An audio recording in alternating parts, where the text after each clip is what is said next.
Good evening, I'm Raghavi and welcome to the About the Full show. We have major updates on the post-result developments, the Fujairah strike, Raghav Chadha's meeting with the president and more. So stay with us for the full report. A day after the election results, the political landscape is abuzz with accusations, alliance talks and shifting strategies. Here's a roundup. A day after massive setback in the 2026 assembly elections, Chief Minister Mamata Banerjee has made it clear she will not resign since she did not lose the elections. Speaking at a press conference in Kolkata, the TMC chairperson alleged she was kicked, pushed, and manhandled by Central Force Jawans who behaved like goons outside counting centers. Banerjee took aim at the Election Commission, stating, "We did not fight the BJP, we fought the Election Commission, which worked for the Saffron Party." She claimed that while the opposition may have used the Election Commission to defeat her officially, she still holds the moral victory. She also alleged that her party officers faced stone pelting and vandalism. Declaring herself a free bird and stating she does not care about the chair, she vowed to strengthen the India bloc from outside the assembly. Constitutional experts say it does not matter if the chief minister tenders her resignation or not. Once the government and this term expires, everything is null and void. None of these positions, including the chief minister or the ministers, hold any value even if they don't resign. However, Shiv Sena's Sanjay Raut called her refusal to hold alliance talks with Rahul Gandhi a big mistake and said the outcome might have differed had Trinamool Congress aligned with the Congress. Meanwhile, the BJP has named Amit Shah and JP Nadda as central observers to oversee the election of legislative party leaders in West Bengal and Assam respectively. In Tamil Nadu, the political landscape has shifted. TVK has emerged as the single largest party with 108 seats, just 10 short of a majority. Vijay, now elected as the legislative party leader, chaired a meeting of MLA designates at Panayur and has sought an appointment with Governor Rajendra Vishwanath Arlekar. While Vijay thanked Prime Minister Modi and Rahul Gandhi for their greetings, the big question remains: will he seek support from DMK or AIA-DMK allies? AICC's KC Venugopal has already signalled that Congress is open to talks with TVK. In Kerala, the Congress-led victory has shifted the focus to leadership, with speculation over the chief ministerial choice intensifying. Names including KC Venugopal, VD Sadishan and Ramesh Chennithila are in contention, with the High Command expected to take a decision soon. And finally, in Assam, following its worst ever performance, Congress leader Gaurav Gogoi said the party would act as a proactive opposition and keep a close watch on the BJP-led government. Up next, all eyes in India are on the escalating tensions in West Asia, with Indians now directly caught in the middle of the conflict. Here's a report. 3 Indian nationals were injured on May 4th after a fire broke out in the Fujairah Petroleum Industries Zone in the United Arab Emirates. Authorities said that the fire was caused by a drone strike from Iran. India strongly condemned the attack, with Prime Minister Narendra Modi calling it unacceptable, stressing the need to protect civilians and critical infrastructure. He also emphasized the importance of ensuring safe and secure navigation through the Strait of Hormuz. The Ministry of External Affairs also called for an immediate halt to hostilities and urged all sides to return to dialogue and diplomacy. Meanwhile, U.S. President Donald Trump announced Project Freedom, a military initiative that aims to reopen the Strait of Hormuz. In a statement, U.S. Central Command Forces said the mission will, quote, support merchant vessels seeking to freely transit through the essential international trade corridor, unquote. Iran responded by ramping up its military posture in the region. One Iranian official denied any pre-planned attack on oil facilities, blaming the U.S. for the escalation. This comes despite Washington claiming fresh attacks at sea. The United Kingdom and Saudi Arabia are among global heavyweights that have called for urgent de-escalation. The United Nations warned of serious risks to regional stability. With no immediate breakthrough in sight, concerns are mounting over civilian safety. Schools across parts of the UAE have shifted to remote learning, raising fears among thousands of Indians living and working in the Gulf. Now, to understand what this means for the Indian diaspora and what lies ahead, we are joined by Diplomatic Affairs editor Suhasini Haidar. Why has the government reacted quite so strongly to the attacks on the UAE to begin with? Those strikes on the Fujairah oil hub followed US attacks on Iranian boats that were their effort to forcibly try and open up the Strait of Hormuz. All these new attacks have really shattered the ceasefire that went into place on April the 8th after talks in Pakistan between US and Iran. So the worry of the conflict resuming is quite high.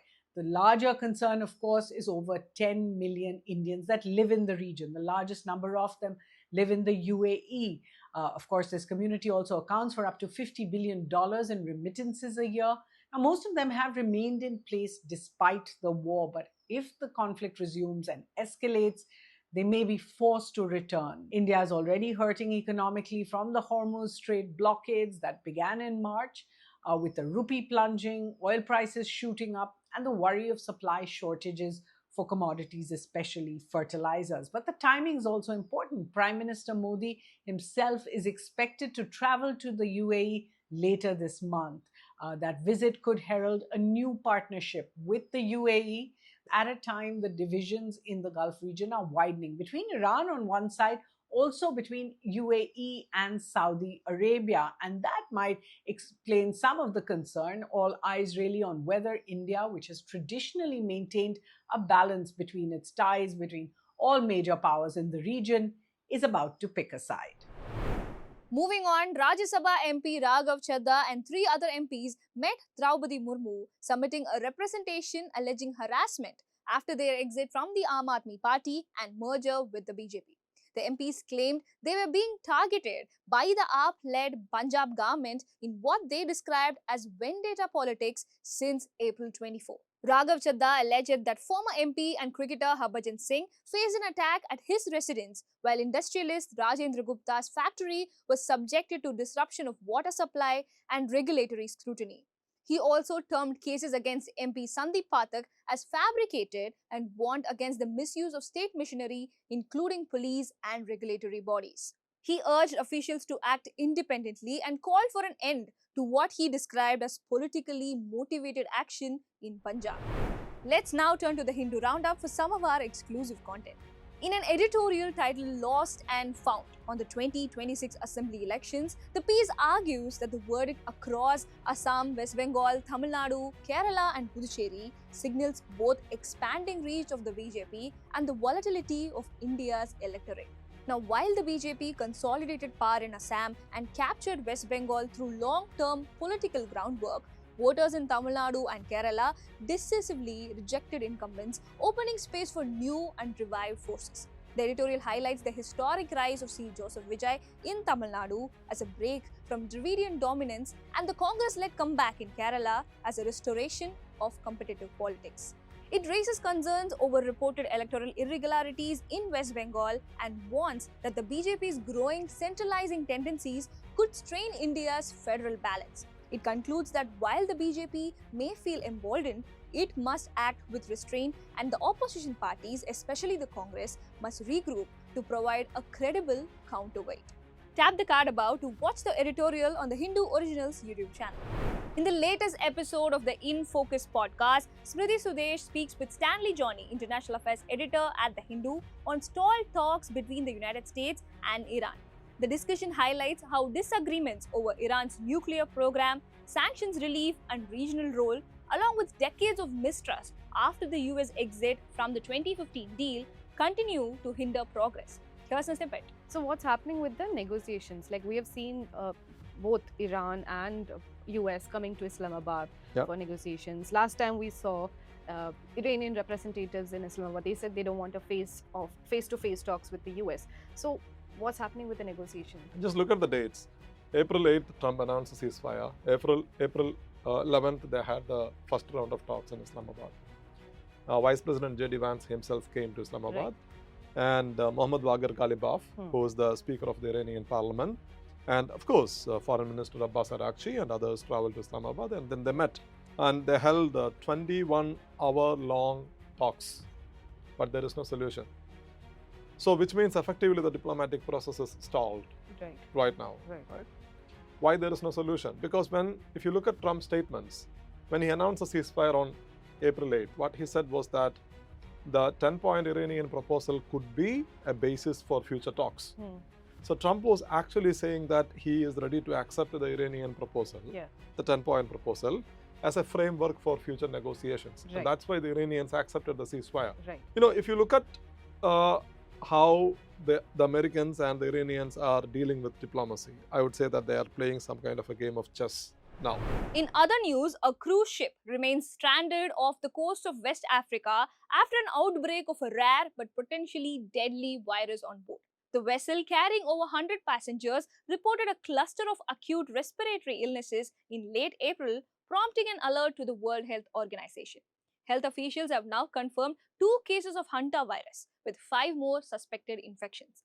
The outbreak has already claimed 3 lives, a Dutch couple and a German national, while 1 patient remains in critical condition and others show mild symptoms. A British national has been evacuated from the ship and is currently receiving treatment in South Africa. Hantavirus, which is typically spread through contact with infected rodents or contaminated surfaces and only rarely transmits between humans, continues to pose a low risk to the wider public, according to the WHO. The ship, currently near Cape Verde, is working with authorities to screen passengers and arrange safe disembarkation, with Spain among the possible destinations being considered.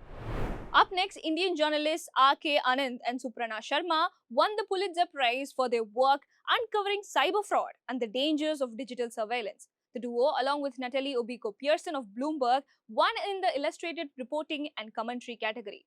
Their story followed a working woman who falls for a digital arrest scam. Scammers posed as the Mumbai police and later as judges. They accused her of money laundering and coerced her into transferring several lakhs to their accounts. The story is presented as a comic, reading much like any other fictional comic, but with a very real and serious ending. Anand is a Mumbai-based artist and Sharma is a Delhi-based freelance journalist. India is the most resilient, large, emerging market economy since 2020. That's according to a report by Moody's Ratings, the credit ratings division of the Financial Research and Services Company. The report said that India is well placed to handle future global shocks because of its solid forex reserves and clear monetary policy frameworks.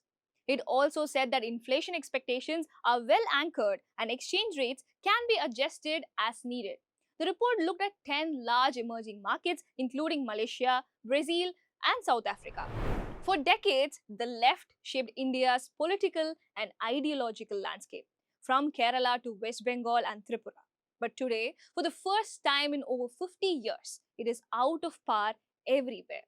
What led to this dramatic decline? And does the left still have a future in Indian politics? Here's a report by Shikha Kumari.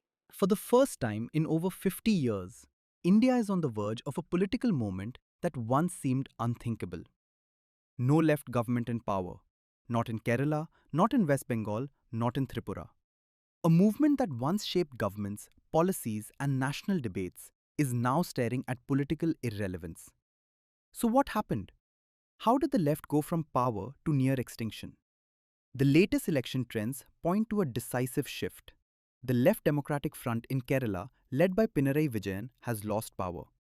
And with that, the last remaining communist government in India is gone. This is not just another electoral defeat.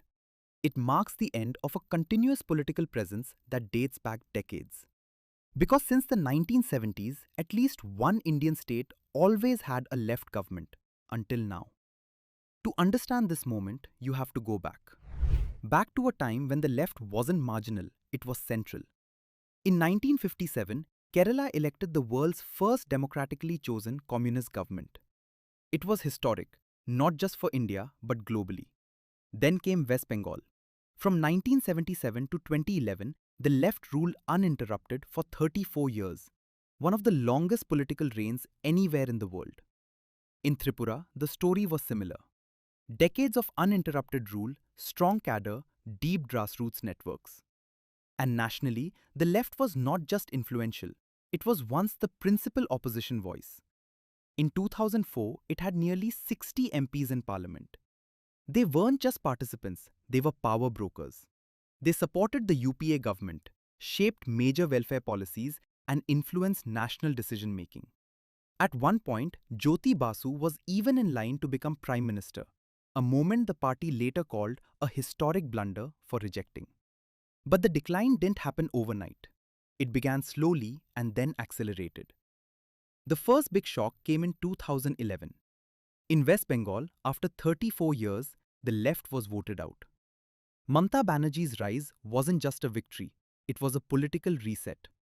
Then came 2018. Tripura fell. A state the left had dominated for 25 years shifted dramatically. And after that, only one stronghold remained, Kerala. Even there, the left broke tradition by winning 2 consecutive terms in 2016 and 2021. But now, that final pillar has collapsed. This isn't just about elections, it's about a deeper shift. First, leadership. The left has struggled to produce a new generation of leaders who can connect with younger voters. This is not a new concern. In fact, the lack of fresh blood and the rising average age of leadership has been repeatedly flagged within the CPIM itself, including in its party congress discussions. Second, organization. The left built its strength on workers, unions, and tightly knit cadre networks. But India's workforce has changed. It is more informal, more mobile, more fragmented. And the parties struggle to adapt to this new reality. Third, ideology. Its economic ideas began to feel dated in an India that is increasingly aspirational, globalized, and market-driven. At the same time, the CPIM has also had to battle a different kind of political attack, that it has been too soft on the BJP. During the campaign, Rahul Gandhi even referred to it as the Communist Janata Party, drawing a direct comparison with the BJP. That criticism, whether fair or not, reflects a perception problem the left has struggled to counter. Fourth, political competition. Regional parties took over large parts of its traditional social base. And the rise of the BJP reshaped the national narrative, shifting politics from class to identity. And finally, decisions. From withdrawing support to the UPA government in 2008 to earlier strategic missteps, many believe the left weakened its own influence at critical moments. The numbers tell the story clearly. From nearly 60 seats in parliament in 2004 to just a handful today. From ruling multiple states to none. From being agenda setters to struggling for relevance. This is not just electoral decline, it is structural. Because the left was never just another political bloc. It shaped India's welfare policies. It influenced labour laws, land reforms, and social justice debates. Even its critics acknowledge that the left kept issues like inequality and workers' rights in the national conversation. Now, that voice is fading.